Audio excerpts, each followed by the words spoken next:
নমস্কার। আজকের ভিডিওতে আমরা বিনোদ বিহারী মাহাতো কৈলাঞ্চল বিশ্ববিদ্যালয়ে যে এনইপি 2020 লাগু করা হয়েছে সেই সংক্রান্ত কিছু আলোচনা করব। ছাত্রছাত্রীদের সাথে বারবার ইন্টারাকশন করতে গিয়ে লক্ষ্য করেছি যে তাদের মধ্যে ক্ল্যারিটির অভাব, অনেক বিষয় তারা জানে না। সেই ক্ল্যারিটি দেওয়ার জন্যই এই ভিডিওটি করছি। প্রথমেই আমাদের যেটা জানা দরকার সেটা হচ্ছে এই যে আন্ডার গ্র্যাজুয়েট সিস্টেম, যেটা আগে 3 বছরের ছিল, সেটা রিভাইজ করে কেন 4 বছরের 4 ইয়ার আন্ডার গ্র্যাজুয়েট সিস্টেম করা হলো। খুব সংক্ষেপে যেটা বলা যায় সেটা হচ্ছে সারা ভারতবর্ষের যে মার্কেট ওরিয়েন্টেড ইন্ডাস্ট্রি ডিমান্ড, সেই ডিমান্ডটা ছাত্রছাত্রীরা মিট করতে পারছিল না, যে কারণে কোর্স স্ট্রাকচারকে এমনভাবে তৈরি করার প্রয়োজন পড়লো যার মধ্য দিয়ে ছাত্রছাত্রীদের মধ্যে আরও বেশি স্কিল ডেভেলপ করানো সম্ভব এবং মার্কেটের প্রয়োজন অনুযায়ী তাকে আরও পারদর্শী করে তোলা সম্ভব। ফলে সাধারণ গ্র্যাজুয়েটের থেকে এই 4 বছরে পাস করা ছাত্রছাত্রীদের আরও বেশি কর্মমুখী করে তোলা যাবে। এর পাশাপাশি এখানে ডিসিপ্লিন চেঞ্জ করার ফ্লেক্সিবিলিটি রয়েছে এবং অনেক ধরনের বিষয় সম্পর্কে জানার সুযোগ রয়েছে, যা একজন ছাত্রছাত্রীকে অনেক বেশি স্কিলফুল করে তোলার ক্ষেত্রে সহায়ক হবে বলে মনে করা হচ্ছে।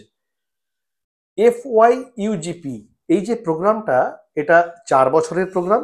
একটা একাডেমিক বছরে 2টি করে সেমিস্টার হয়, অড সেমিস্টার, ইভেন সেমিস্টার। প্রতিটি সেমিস্টার 6 মাস করে, অড অর্থাৎ 1, 3, 5, 7 সেমিস্টার, আর ইভেন অর্থাৎ 2, 4, 6, 8 সেমিস্টার। অড সেমিস্টার শুরু হয় জুলাই থেকে এবং শেষ হয় ডিসেম্বর মাসে, আর ইভেন সেমিস্টার শুরু হয় জানুয়ারি মাসের প্রথম সোমবার থেকে এবং শেষ হয় মে মাসের তৃতীয় সপ্তাহে শনিবারে। কিন্তু প্রথম সেমিস্টারের যে একাডেমিক অ্যাক্টিভিটিস, সেটা শুরু হয় আগস্ট মাসের প্রথম সোমবার থেকে আর ডিসেম্বর মাসের তৃতীয় সপ্তাহে এটা শেষ হয়। এই 4 বছরের যে প্রোগ্রাম, সেখানে সবচেয়ে বেশি আকর্ষণীয় বিষয় হলো ছাত্রছাত্রীদের কাছে এখানে মাল্টিপল এন্ট্রি এবং এক্সিট নেবার সুযোগ আছে। 2 বছর অর্থাৎ একজন ছাত্র বা ছাত্রী এই প্রোগ্রামে 4 বছরে আলাদা আলাদা সার্টিফিকেট নিয়ে এক্সিট করতে পারে।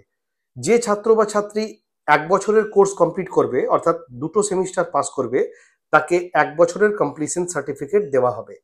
যে ছাত্র বা ছাত্রী 2 বছর অর্থাৎ 4টে সেমিস্টার পাস করবে, তাকে ডিপ্লোমা সার্টিফিকেট দেওয়া হবে। এবং যে ছাত্র বা ছাত্রী 3 বছর অর্থাৎ 6টি সেমিস্টার পাস করবে, তাকে ব্যাচেলর ডিগ্রি দেওয়া হবে। এবং যে ছাত্র বা ছাত্রী 4 বছরে 8টি সেমিস্টার পুরোপুরি পাস করবে, তাকে অনার্স উইথ রিসার্চ ডিগ্রি দেওয়া হবে। যারা পলিসি মেকার, তারা যা ভেবে এই 4 বছরের কোর্সটিকে স্ট্রাকচার করেছেন বলে আমার মনে হয়, তা হলো প্রথম বছরে এই কোর্সে শেখানো হবে ফাউন্ডেশন বা ইন্ট্রোডাক্টরি কোর্স, দ্বিতীয় বছরের শেষে শেখানো হবে ইন্টারমিডিয়েট লেভেল কোর্স, তৃতীয় বছরে শেখানো হবে হাই লেভেল কোর্স এবং চতুর্থ বছরে শেখানো হবে অ্যাডভান্স লেভেল কোর্স। একটা যে পুরো সেমিস্টার, এর মধ্যে কি থাকে? এর মধ্যে থাকে অ্যাডমিশন, রেজিস্ট্রেশন, মেজর মাইনর বা অন্যান্য বিষয়ের ক্লাস, ইন্টারনাল পরীক্ষা, project, library work, practical class এবং ডিক্লারেশন অফ রেজাল্ট। এই সমস্ত অ্যাক্টিভিটিস মিলিয়ে একটা পুরো সেমিস্টার হয়। একটা একাডেমিক ইয়ারে মোট 180 দিনের টিচিং ডেজ থাকে। এখানে 1 ক্রেডিট বলতে 15 ঘন্টার টিচিং ক্লাসকে বোঝানো হয় বা 30 ঘন্টার প্র্যাকটিক্যাল ক্লাসকে বোঝানো হয়। এক একটি বছরে মোট 40 ক্রেডিট করে পড়তে হয়, অর্থাৎ একটি সেমিস্টারে থাকে 20 ক্রেডিট। তো 4 বছরে সব মিলিয়ে 160 ক্রেডিট পড়তে হয়। মনে রাখতে হবে যে একটি সপ্তাহে মোট 6 দিনে 40 ঘন্টা ক্লাস করা স্কোপ একজন ছাত্রের বা ছাত্রীর কাছে রয়েছে। প্রতিটি সেমিস্টারে 90টি ওয়ার্কিং ডেজ, যাকে মোট 15 সপ্তাহে ভাগ করে দেখানো হয়েছে। এই যে 4 বছরের প্রোগ্রাম, এখানে 10 পয়েন্ট গ্রেডিং সিস্টেম অনুযায়ী গ্রেড পয়েন্ট দেওয়া হবে, অর্থাৎ কত নম্বর পেলে কি গ্রেড পয়েন্ট পাওয়া যাবে তা ছকের মাধ্যমে আমরা দেখিয়ে দিচ্ছি, যাতে আপনাদের সকলের বুঝতে সুবিধা হয়। এরপর আসা যাক সিজিপিএ ও এসজিপিএ। এই নিয়ে কিন্তু সকলের মনে পরিষ্কার ধারণা নেই। এসজিপিএ অর্থাৎ সেমেস্টার গ্রেড পয়েন্ট অ্যাভারেজ, আর সিজিপিএ অর্থাৎ কিউমুলেটিভ গ্রেড পয়েন্ট অ্যাভারেজ। এসজিপিএতে একজন ছাত্র বা ছাত্রী একটি সেমিস্টারে যতগুলি কোর্স বা পেপার পড়ে তার প্রতিটি কোর্সের ক্রেডিটের সাথে গ্রেড পয়েন্টকে গুণ করে প্রতিটি কোর্সের ক্রেডিট পয়েন্ট বার করা হয়। তারপর সব কোর্সের ক্রেডিট একসাথে যোগ করে এবং সব কোর্সের ক্রেডিট পয়েন্টকেও যোগ করে ক্রেডিট পয়েন্টকে সব কোর্সের ক্রেডিট দিয়ে ভাগ করে এসজিপিএ কে বার করা হয়। সংক্ষেপে বলা যায় এসজিপিএ অর্থাৎ একটি সেমিস্টারে সব পেপার মিলিয়ে একজন ছাত্র বা ছাত্রী কত স্কোর করেছে। অন্যদিকে সিজিপিএ বলতে বোঝায় একজন ছাত্র বা ছাত্রী প্রতিটি সেমিস্টারে মোট ক্রেডিটের মধ্যে যে এসজিপিএ পেয়েছে তা একসাথে যোগ করে 6টি সেমিস্টারকে ভাগ করে সিজিপিএর গ্রেড পয়েন্ট বার করা হয়। নিয়ম অনুযায়ী প্রতিটি সেমিস্টারে একজন ছাত্র বা ছাত্রী যে ক্রেডিট আর্ন করে সেটা কিন্তু 7 বছরের জন্য ভ্যালিড থাকে। অর্থাৎ সম্পূর্ণ কোর্সটি 7 বছরের মধ্যে একজন ছাত্র বা ছাত্রীকে কমপ্লিট করতেই হবে, কারণ তার যে ডেটা সেটা একাডেমিক ব্যাংক অফ ক্রেডিটে 7 বছরের জন্যই সুরক্ষিত থাকে, না হলে তারপর তাকে পুনরায় প্রথম থেকে অ্যাডমিশন নিতে হবে। সকলের মনে প্রশ্ন জাগে যে আমার প্রতিটি সেমিস্টারের যে কোর্স তার যে প্রতিটি পেপার সেগুলি কত নম্বরের।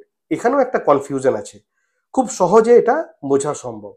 একটা পেপারে যত ক্রেডিট রয়েছে, মানে একটি পেপার যদি 4 ক্রেডিটের হয় তাকে 25 দিয়ে গুণ করলেই সেই পেপারটি কত নম্বর তা অনায়াসে জানা সম্ভব। অর্থাৎ মেজর পেপার যদি 4 ক্রেডিটের সেক্ষেত্রে 4 × 25 equal to 100 number. Aisi paper যদি 2 ক্রেডিটের তাহলে সেক্ষেত্রে 2 × 25 সেটার ফুল মার্কস 50 নম্বর। বোঝা গেল? অর্থাৎ যেটি 2 ক্রেডিটের কোর্স সেটা 50 নম্বর, যেটা 4 ক্রেডিটের কোর্স সেটা 100 নম্বর। এর পাশাপাশি আরেকটা জিনিস আমাদের স্পষ্টভাবে জানা দরকার যে প্র্যাকটিক্যাল সাবজেক্টের জন্য ইন্টারনাল পরীক্ষা হয় 15 নম্বরের, এবং যেগুলি প্র্যাকটিক্যাল সাবজেক্ট নয় তার জন্য ইন্টারনাল পরীক্ষা হয় 25 নম্বরের। অন্যদিকে যেগুলি ভোকেশনাল পেপার সেগুলির কোনো ইন্টারনাল পরীক্ষা দিতে হয় না। অর্থাৎ দেখা যাচ্ছে সংক্ষেপে যে প্রথম থেকে 8টি সেমিস্টার মিলিয়ে একজন ছাত্র বা ছাত্রীকে পড়তে হচ্ছে 20টি মেজর পেপার, মাইনর ফ্রম ডিসিপ্লিনে 4টে পেপার, মাইনর ফ্রম ভোকেশনাল 4টে পেপার, এইসি 4টে পেপার, ভিএসি 2টো পেপার, এসইসি ও এমডিসি 2টো করে পেপার, এবং একদম শেষ সেমিস্টারে থাকছে রিসার্চ ডিসার্টেশন বা অ্যাডভান্স মেজরের 3টে পেপার। এর পরের ভিডিওতে আমরা এই মাইনর, মেজর, এইসি, ভিএসি এবং এমডিসি এই ধরনের যে পেপার তাতে কি অপশন রয়েছে, এর ডিটেল কি, কত নম্বরের পেপার এবং কোন কোন সেমিস্টারে কি পড়তে হয় সে বিষয়ে আলোচনা করব। নমস্কার।